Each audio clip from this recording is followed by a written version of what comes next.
예, 오늘은 주기도문 이제 6번째 마지막 청원으로 우리를 시험에 들게 하지 마옵시고 다만 악에서 구하소서라는 구절로 함께 나누도록 할 거고요.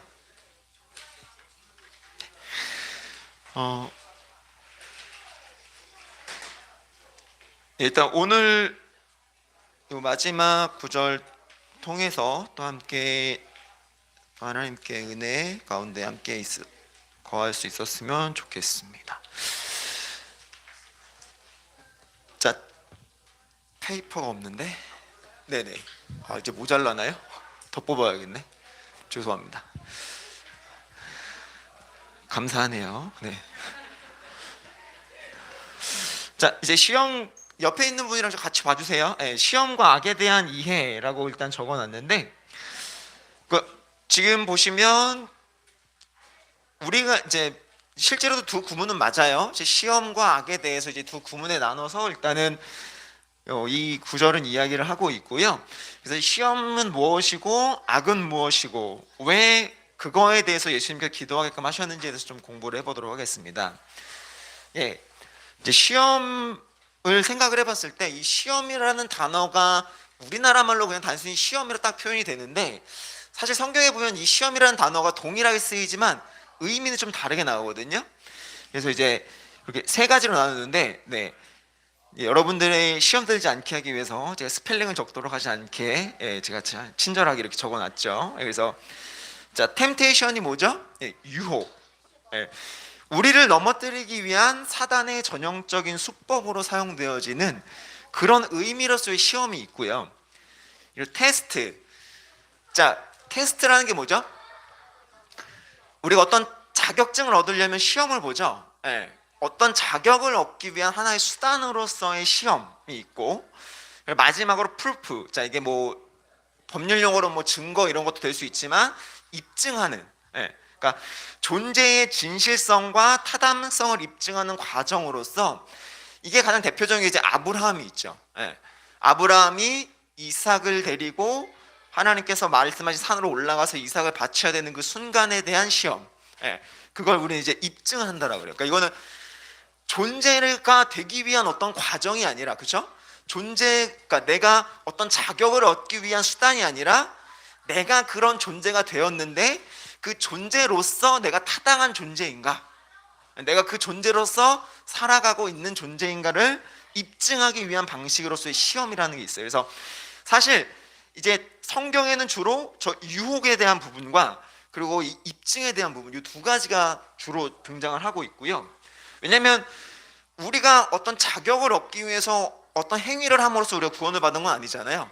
그래서 성경은 전혀 그런 이야기를 하고 있지는 않고 이제 아까 말씀드린 유혹과 입증에 관한 그 두 가지에 대한 이야기로 하고 있기 때문에 오늘 이제 이 우리를 시험에 들게 하지 마옵시오고를 이제 배울 때에 이 두 가지에 대한 내용을 잘 구별을 하셔야 되세요. 그래서 이 두 가지에 대한 내용을 이해를 하셔야 되시고, 그래서 두 번째로 이제 시험은 다양한 모습으로 우리 삶에 나타난다. 그래서 우리의 무절제한 욕망이 제한하는 시험이 있어요.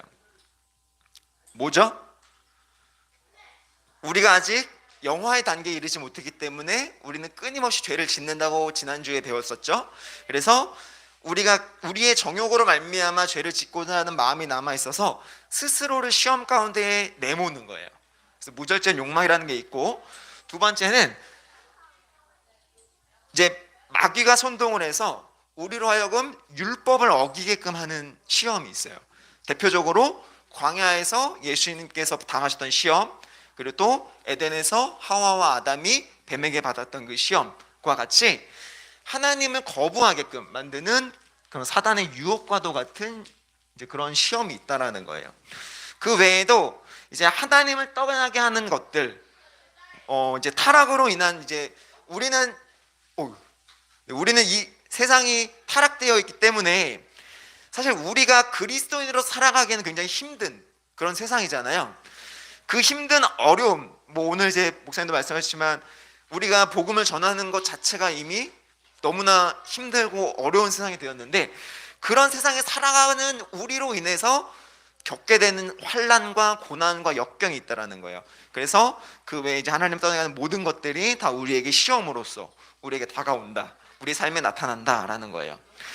그래서 이제 악에 대한 이야기를 해보는데 어렵지는 않아요. 어렵지는 않은데 이제 이 악이라는 원어 자체를 보면 단순히 악으로 해석이 되는 게 아니라 악한 자라고 표현을 하게 되어 있어요. 성경에서 악한 자는 누구죠? 성경에서 말하는 악한 자 대표적인 게 누굴까요? 사단이겠죠. 네, 마귀. 그러니까 하나님을 떠나 살아가는 모든 존재를 이야기하는 거고, 그 정점에 누가 있는 거예요? 사단이 있는 거죠. 마귀가 있는 거죠. 그래서 다만 이제 요거를 악으로 표현하는 것이 별 문제는 없다. 그래서 이 악이 결국은 이 세상 가운데 남아있는 이유가 뭘까요? 하나님이 살아계심에도 불구하고 왜 남아있을까? 요거에 대해서 고민을 해보는 것도 오늘 이제 이 말씀을, 이 구절을 이해하는 데 아주 중요한 요소가 될 것 같습니다. 자, 그래서 이제 두 번째 항목으로 넘어가면, 들게 하지 마시고 더 나아가 구하소서라고 이제 써놨는데, 자, 들게 하지 마시고는 뭐에 대해서 들게 하지 말라고 고백하는 거죠? 시험에 대해서. 그리고 구하소서는 뭐에 대해서? 악에서. 예. 근데 이제 더 나아가는 뭐냐면, 오늘 이 문장은 이제 말씀하신 두 가지 문장으로 되어 있기는 하지만 실상은 하나의 문장으로 이해하셔도 상관이 없어요. 왜냐하면 시험으로부터 악까지 점진적으로 우리의 삶에 놓여져 있는 고난과 어려움에 대해서 우리가 하나님께 하나님으로 말미암아 이 모든 것들이 해결되게 해달라고 고백하는 거예요. 그래서 더 나아가, 그러니까 시험에서부터, 우리가 시험을 받을 때는 사실은 넘어지거나 무너질 일은 없어요. 근데 악은 어때요? 우리를 넘어지게 하고 유혹해 하는 거죠. 그래서 그 모든 과정들 속에서 시험으로부터 더 나아가 악까지 모든 것들이 하나님의 주권 아래에서 나를 그 안에서 건져달라, 구해달라 라고 고백을 하게 되는 거예요. 그래서 들게 하지 마시고 라는 이 구문에서 보면 우리가 너무 잘 아는 말씀이 있죠. 하나님이 시험을 우리에게 주시지만 무엇을 두셨다? 피할 길을 이미 준비해 놓으셨다라는 거예요. 여러분들 자녀들이 여러분들의 말을 안 들을 때 어떻게 합니까? 네, 뒤질나게 패죠. 근데 죽일 것 같이 패도 죽으라고 패는 건 아니잖아요. 네, 동일한 거예요. 죽일 것 같이 패 수는 있어요. 네. 근데 죽으라고 패지는 않는다란 말이에요. 하나님이 그렇게 하신다고요. 우리가 시험을 받을 수는 있어요. 근데 그 시험으로 말미암아 우리가 하나님을 떠날끔 하시지 않는다고요. 어느 순간 어떤 시험이든지 간에 우리로 하여금 그 시험에서부터 인내할 수 있고 견뎌낼 수 있고 피할 수 있는 길은 늘 마련해 두시는 것이 무엇이다? 하나님의 시험이라는 거예요. 그래서 우리가 잘 이해하셔야 되는 건 하나님께서 우리에게 주시는 시험이라는 게 과연 어떤 것인가를 고민해 볼 필요가 있다는 거예요. 이제 뒤에 이제 산문항에서 다시 한번 이제 함께 나누겠지만 그걸 이해를 좀 해주시면 좋을 것 같고요. 자, 악에서 구하소서라고 해요. 자, 이 악은 뭐예요? 아까 말했던 우리의 생명을 노리는 원수란 말이에요. 그러니까 하나님으로부터 우리를 멀어지게 만들게 하기 위한 우리의 생명을 노리며 기다리고 있는 원수라는 거죠. 베드로서 2장 9절에도 그렇게 말씀을 하고 있듯이 우리의 생명을 하나님의 것이 아닌 죽음의 권세 아래 두고자 하는 사단의 계계가 바로 이 악이라는 거고, 그렇기 때문에 우리는 여기서 우리를 그 악에서 구해달라라고 고백을 하게 된다라는 거예요. 그래서 더 나아가는 뭘까요? 그래서 이제 우리가 아까 말했듯이 시험도 우리가 하나님 아버지 앞에 시험에 빠지지 않게, 시험에 들지 않게 해달라고 해야 되는 기도, 그리고 악에서도 우리가 구원받게 해달라고 해야 하는 그 기도들을 해야 하는 것은 우리가 이미 어떤 존재입니까? 주기도문을 고백하는 사람들은 어떤 존재예요? 계속 말씀드리지만 구원받은 자들이라는 거죠. 구원받은 자들이 할 수 있는 기도라면 어떤 거예요? 우리가 구원을 이미 받았기 때문에, 우리가 지난주에도 말씀을 그 구절을 배웠잖아요. 그렇죠? 우리가 죄사함을 이미 받은 자로서 우리 죄를 사하여 달라고 고백할 수 있었던 건 어떤 이유다? 우리로 말미암아 그 죄가 우리를 더 이상 하나님과 멀어지지 않게끔 하게 해달라는, 그렇죠? 그러니까 우리는 이제 결국은 하나님으로부터 구원을 받은 존재이기 때문에 죄를 미워하고 죄를 더욱더 미워하고 그 악에서부터 빠질 것에 대해서 민감하게 경계해야 하는 존재라는 거예요. 이 기도는 결국 우리에게 한 가지를 요구하는 거예요. 그러니까 우리는 무엇다? 매 순간 죄를 지을 수밖에 없는 존재다. 그래서 우리가 우리 힘으로 그 죄에서, 우리 힘으로 그 시험에서, 우리 힘으로 그 악에서 건져낼 수 있다? 없다라는 거죠. 그걸 누구한테만 의지해야 한다? 바로 하나님밖에 없다라는 거예요. 그래서 세 번째로 넘어가 보면, 시험과 악이 없도록 기도하지 않는 이유는 뭐냐? 자, 이쯤 되면 또 우리가 궁금해지는 게 하나가 있죠. 하나님이 분명히 우리를 구원하셨다라고 우리는 알고 있고, 그렇죠? 예수님께서는 이 땅 가운데 오셔서 세상의 모든 권세를 깨뜨리셨다. 우리가 오늘 말씀에도 배웠듯이 분명 예수님은 세상의 모든 권세를 깨뜨리시고 이 땅 가운데 우리가 복음을 증거할 수 있게끔 세상 악한 세력을 모두 다 결박하셨는데, 왜 예수님은 시험에 빠지지 않고 악에서 구해달라고 기도하게끔 가르치시냐라는 거예요. 왜일까요?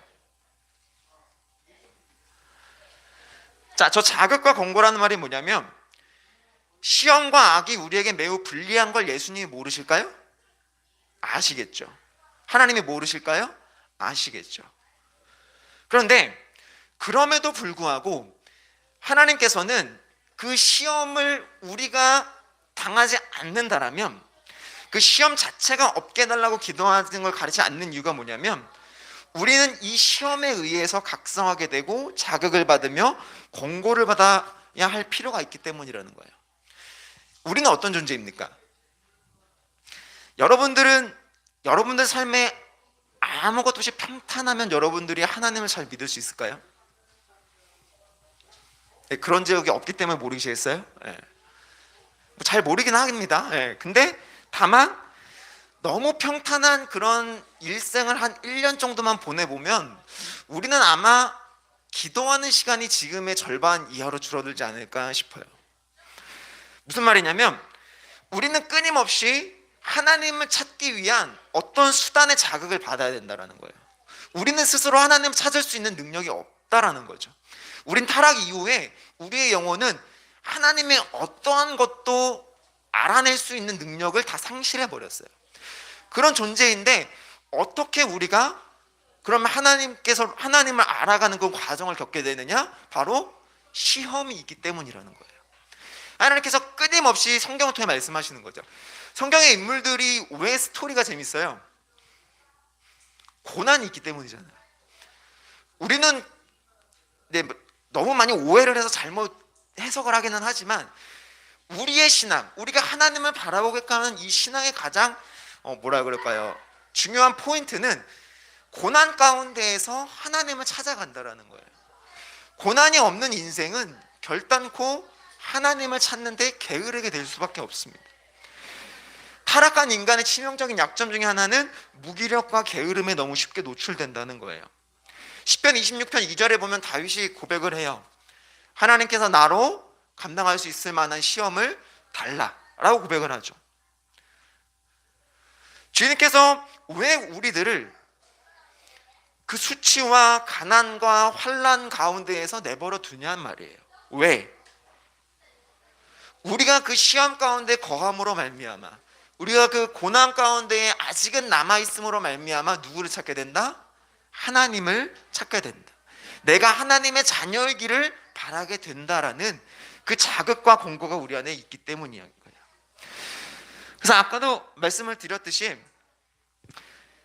피할 길을 남겨두신 이유도 거기 있는 거예요. 하나님을 찾게 해야 되는데 넘어져 버려서 하나님을 더 이상 찾지 않기를 원하게 되면 어떻게 되는 거예요? 그것 또한 실패하는 거잖아요. 네. 그렇기 때문에 그 모든 시험의 그 과정 가운데 무엇이 있다? 하나님께서 피할 길을 찾게끔 만들어 주신다라는 거예요. 우리가 피와 식별이 가능한 나이가 되면 어떻게 됩니까? 내가 원하는 게 뚜렷해지죠. 예. 내가 무언가를 좋아하고 내가 탐닉하는 것에 대해서 매우 집착하게 돼요. 하지만 우리가 그 탐닉하는 것으로 말미암아 하나님은 결코 기뻐하지 않으신다라는 걸 우리는 말씀을 통해서 늘 잘 배우고 있죠. 그런데 우리는 어떤 존재예요? 그럼에도 불구하고 하나님이 기뻐하시지 않는 걸 알매도 불구하고 내가 사랑하고 내가 좋아하고 내가 탐닉하는 것들을 쫓아갈 수밖에 없는 존재라는 거예요. 다이어트의 최악의 적은 뭐죠? 맵고 달고 짜고, 그쵸? 너무 잘 알고 있어요. 예. 모르는 분 있으세요? 예. 다 잘 알고 있어요. 근데 여러분들의 냉장고에는 그런 것들이 넘쳐나죠. 그러면서 다이어트를 한다고 평생 이야기를 합니다. 예. 저희 집에 계신 누구도 맨날 다이어트를 한다라고.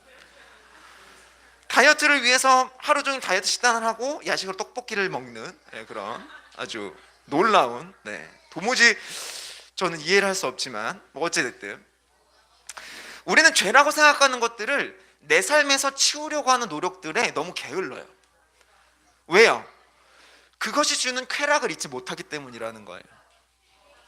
최근에 대한민국에 굉장히 심각한 사회 문제로 대두되고 있는 것 중에 하나가 약물 중독이에요. 뭐 이제 펜타닐을 비롯한 마약류들이, 이런 것도 예전에는 뭐 성류층이나 뭐 연예인들이 한다는 인식이 있었는데 요즘은 10대 친구들도 어렵지 않게 구할 수 있다고 해요. 마약의 중요한 위험성은 뭘까요? 마약이 가장 위험한 이유는 제어불능 상태가 되는 거예요. 본인이 스스로를 제어할 수 없는 상태가 되어버리는 거예요. 그러면서 끊임없이 그 약이 주는 쾌감, 그 쾌락을, 그것밖에는 자신을 충족시킬 수 있을 만한 쾌감이 없는 거예요. 그래서 계속해서 끊임없이 마약을 하게 되는 거죠. 죄도 마찬가지예요. 내가 시험과 악을 제어할 수 있을 것으로 착각을 하면서 그 시험과 죄에 그대로 내가 노출되고자 하는 그런 자세를 갖고 있으면 우리는 결코 그 시험과 죄를 피할 수가 없어요. 거기에 빠지지 않을 수가 없단 말이에요. 악한 것들이 있으면 당장 눈앞에서 제거하려고 해야 되는 거예요. 그걸 치워버려야 된다고요. 우리는 그 일을 스스로 할 수 없을 뿐더러 또한 악의 수중에 스스로 발로 기어 들어가고자 하는 습성이 있기 때문에 오늘의 이 마지막 청원, 시험에 들게 하지 마시고 악에서 구해달라 라고 하는 이 고백이 간절히 필요하다라는 사실입니다. 그래서 우리가 주기도문을 끊임없이 말씀을 드렸고 아까도 말씀드렸지만 구원받은 자만이 할 수 있는 청원인 거예요. 주기도문의 화자는 그리스도인이라는 것과 우리 스스로가 그리스도인이라는 매우 단순해 보이지만 강력한 증거를 갖고 있다는 사실을 잊어서는 안 돼요. 그 C.S. 루이스 같은 스크루테이프의 편지의 결말인 31편지에 보면 이렇게 이야기를 해요. 이제 인간의 유혹을 실패했던 악마가 질책과 벌로써 이 편지를 쓴 스크루테이프가 워무드를 잡아먹겠다라고 이제 편지를 쓰면서 이제 이 실패한 이유에 대해서 설명을 하는데 이렇게 설명을 해요. 설사 환자가 계속해서 고통을 겪어야 한다 하더라도 그들이 그 아픔을 끌어안아 줄걸. 그들은 그 고통을 이 땅의 어떤 쾌락과도 바꾸려 들지 않을 게다. 내가 한때 유혹의 무기로 삼을 수 있었던 감각적, 정서적, 지적 즐거움은 물론 미덕 그 자체가 주는 즐거움도 이제 환자에게는 메스껍기 그지없는 유혹으로 보일 게야. 평생 사랑했던 여자가 죽은 줄만 알았더니 사실은 살아있을 뿐 아니라 지금 바로 문 앞에 와 있다는 소식을 막 들은 남자한테 시뻘건 연지를 덕지덕지 바른 창녀의 유혹이 어떻게 느껴지겠니? 환자의 고통과 쾌락이 유한한 가치를 뛰어넘는 세계, 우리의 산수가 먹혀들지 않는 세계로 휩쓸려 들어간 게야. 무슨 말이에요? 사단이 패배한, 사단이 실패한 가장 궁극적인 이유가 뭐라는 거예요? 바로 그리스도의 승리라는 거예요. 예수님의 승리. 우리의 실패를 그리스도의 승리로 치환할 수 있어야 된다는 거예요. 우리가 넘어지고 우리가 아까운데 넘어질 수밖에 없는 존재이지만 누구는 승리하셨다? 예수 그리스도는 승리하셨다라는 거예요. 이 비통한 마음을 사단의 입장에서 썼던 내용인 거예요. 그래서 결국 우리가 시험과 악에서 하나님의 사랑으로 자비하심으로 승리한 환자, 이 환자가 누구예요? 그리스도인이죠. 여러분이란 사실이에요. 여러분이 예수 그리스도를 말미암아 얻게 된 이 놀라운 구원의 은혜가 결국은 성숙한 그리스도의 모습으로 시험과 유혹에서부터, 시험과 악으로부터 하나님께 건짐을 요청할 수 있는 그 놀라운 청원이 된다는 사실이에요. 그 사실을 가지고 여러분들이 주기도문을 고백했으면 좋겠고, 이 고백을 통해 여러분들의 삶이 보다 더 여러분들의 신앙이 풍성해질 수 있는 그런 시간이 되었으면 좋겠고요. 시험과 악으로부터 여러분들을 온전케 하실 하나님을 기대하라. 예, 요 말씀으로 마치도록 하겠습니다. 혹시 질문 있으신 분? 예, 다음 주에 이제 에필로그랑 또 이제 마지막 구절과 또 에필로그로 이제 마무리는 할 거고요. 혹시 뭐 궁금하신 거 있으신 분? 네, 없으시면 마치도록 하겠습니다. 수고하셨습니다.